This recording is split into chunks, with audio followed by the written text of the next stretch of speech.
용혜인 위원님. 네.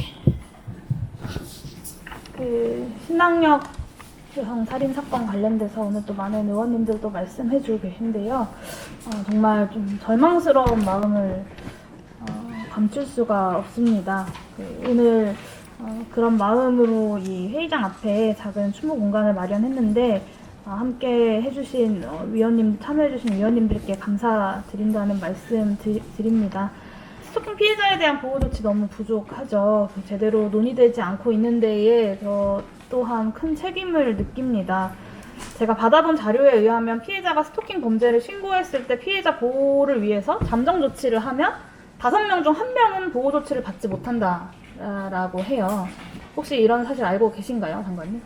근데 이번 피해자에게는 잠정 조치를 안 냈으나 본인이 동의하지 않은 부분이 아니요, 이번 있었습니다. 피해자 사례 말고요. 네. 예. 스토킹 피해자들이 잠정 조치를 신청하면 기각되는 확률이 20%에 달한다고요. 그거는 제가 유관기관하고 한번 확인을 해보겠습니다. 네, 한번 확인을 해보셔야 될 것 같습니다. 게다가 잠정 조치 중에 가장 많이 신청하는 접근 금지 조치는 2개월까지만 가능해서 피해자 보호에 공백이 생기고요. 피해자가 요청하면 조치기간 끝났을 때 연장할 수 있기는 하지만 한두 달 보호기간 동안 별일이 없었다면 사실 여기에서 또 연장을 하긴 쉽지 않습니다. 이게 스토킹 처벌법만 있고 피해자 보호법이 없다 보니까 피해자 보호에 자꾸 구멍이 생기는데요. 빠르게 법안을 논의해야 함에도 불구하고 사실 소위 구성조차 하지 못한 상황이 너무 안타깝습니다. 저는 빠르게 보호법을 만들어서 피해자들이 용기를 내서 범죄를 신고하고 피해를 고발한 여성들이 더 큰 위험에 놓이지 않도록 해야 된다고 봅니다.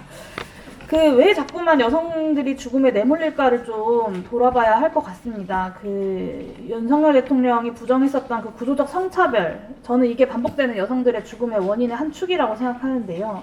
20대 스토킹 피해자의 86%가 여성이고요. 2020년 강간 피해자 중에 98%, 강제추행 피해자 중에 90%가 여성입니다. 그러니까 스토킹, 성폭력, 범죄 피해가 여성에게 이렇게 치우쳐져 있는 현실에서 구조적이고 사회적인 성차별을 인지해야 여성의 범죄 피해와 죽음을 막을 수 있는 제대로 된 대책도 내놓을 수 있다라고 생각합니다. 장관님께 좀 여쭤보고 싶은데요. 스토킹 범죄에 유독 20대 여성 피해자가 많고 강간과 강제추행에서도 성폭력 피해자들이 절대적으로 여성들이 많은데 이러한 여성 대상 폭력에 구조적인 원인이 있다고 생각하시지요? 그 원인은 좀 다양할 수 있다고 생각을 합니다. 개별 사건의 원인은 다양할 수 있지만 구조적 원인이 있다고 생각은 하시죠? 다양한 원인이 있다고 생각을 합니다. 네, 구조적 원인은 없다. 다양한 원인이 있을 뿐이다. 라고 생각하시는 건가요? 구조적이라는 말을 어디다 쓰시는지 제가 정확히 이해하기가 어렵습니다. 네, 그러면 다르게 여쭤볼게요. 스토킹 범죄를 비롯한 젠더 폭력에 대해서 일각에서 남녀 개개인이 처한 범죄와 불행이다. 라는 의견도 있고 젠더 갈등으로 몰아가지 말라라는 의견들도 사실 이번 사건 이후에도 많이 등장하는데 동의하십니까? 저는 이걸 젠더 갈등으로 보는 부분에 대해서는 동의하지 않습니다. 남녀 개개인이 처한 범죄와 불행이다 라는 견해에 대해서는 어떻게 보시나요? 물론 더 많은 여성들이 피해자가 되고 있는 것은 인지하고 있고 이 부분에 대해서 어떻게 해결할 것인지 처벌법에 대해서 개정사항은 있는지 그 부분을 법무부랑 논의할 것이고 그 다음에 오늘 정춘수 의원님이 내신 법안과 정부가 낸 입법에서 피해자 보호에 대한 부분을 저희가 만전을 기해서 만드는 것이 더 중요하다고 생각이 듭니다. 장관님 제대로 된 답변을 하나도 하지 않으시는데요. 남녀 개개인이 처한 범죄와 불행이다는 권성동 원내대표가 발의한 정부조직법 개편안에 여가부 폐지의 이유로 들어가 있는 말입니다. 이것에 동의하시나요? 저는 권성도 의원님의 말씀에 대해서 제 의견을 드린 적이 없고 아니 그냥 제가 여쭤보잖아요. 그래서 법안의 정부조직법이랑 관련된 말씀을 하시는 건가요, 의원님? 여성폭력 사건들이 구조적 원인이 아니라 그저 남녀 개개인들이 처한 불행한 사건이다라는 의견에 동의하시냐고 여쭤보는 제 거예요. 말씀을 드렸습니다. 저는 여성이 더 많은 범죄 피해자가 되고 있다는 것을 잘 인지하고 있고 피해자에 대한 처벌법에 대한 개정이 필요하고 법무부 장관도 같은 말씀을 하셨고요. 제가 여쭤보는 거에 대해서 제대로 답변하지 않으시고 계속 말을 돌리고 계신데요. 저는 사실 그래서 장관님이랑 이 여가위 회의를 할 때마다 도대체 여가위가 무슨 논의를 하고 있는 것인가, 제대로 논의가 되고 있는 것인가에 대한 고민이 많이 듭니다. 범죄를 예방하려면 구조적 원인에서부터 바꾸는 게 필수적인데 피해를 입은 후에 상담이나 법률 지원하겠다는 대책들만 나오는 건 스토킹 피해 여성들을 고스란히 방치하는 것이라고 저는 생각하고요.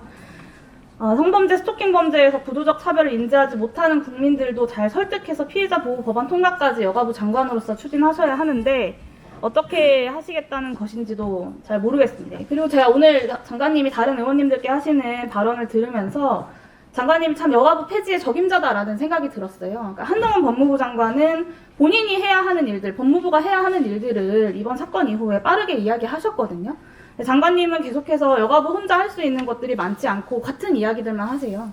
그러니까 내가 내 책임으로 뭘 하겠다, 이런 것들을 추진하겠다, 필요하면 다른 부처랑 뭘 하겠다가 아니라 여가부 혼자 할 수 있는 일이 없다, 같은 답변들만 하고 계시거든요. 저는 그렇게 그게 굉장히 대답하지 않았습니다. 무능해 보이고 그런 여가부의 무능함이 여가부 폐지 여론으로 조성될 수밖에 없겠구나, 그런 면에서 참 적임자시다라는 생각이 듭니다. 좀 지나친 말씀이라고 네, 생각합니다. 저는 동의할 수 없습니다. 네, 조은희 의원님도 전주의 의원님도 이 스토킹 피해자 지원법에 대해서 오늘 말씀을 많이 하신 만큼 이것이야말로 우리가 빠르게 여야가 합의해서 이번 정기국회 내에 처리해야 될 법안이라고 생각하고요.